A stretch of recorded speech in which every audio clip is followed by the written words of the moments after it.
За 2024 онд бүрдүүлэлтийн цахим төв байгуулагдаж гаалийн байгууллагад мэдүүлэх үйл ажиллагааг байршлаас үл хамааран нээлттэй болгож гаалийн бичиг баримтын бүрдүүлэлтийг нэгцэг төвлөрүүлсэн.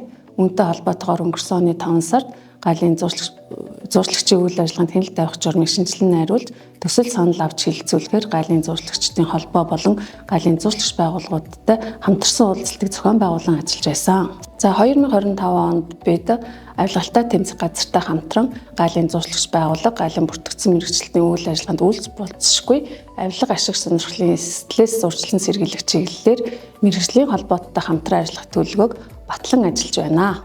Гаалийн зуршлагчдын салбар тулгамжит буй асуудлыг шийдвэрлэх, гаалийн бүртгэгдсэн мэргэжүүдийн ур чадвар, ёс зүй хариуцлагыг дээшлүүлэх, тэдний үйл ажиллагаанд гарч болцсошгүй авилгын эрсдлийг бодитойгоор бууруулах, тодорхойлох, иргэний нийгмийн байгууллагын хяналтын үр нөлөөг дээшлүүлэх шаардлагатай болсон. 2025 оны 11-р сарын 19-нд ил тод шуурхай гаалийн үйлчлэгийг хамтдаа төлөвшөөлийн урьян дор гаалийн байгууллага, гаалийн зуршлагч байгууллагын хамтын ажиллагаа сэдвт уулзалт хилцүүлгийг зохион байгуулсан. Цаашид энэхүү хилцүүлгийг жил бүр зохион байгуулж шудраг ил тод мэргэжлийн гаалийн үйлчлэгийг хамтдаа бий болгоход иргэний нийгмийн оролцоог тогтмол ханган ажиллах боллоо.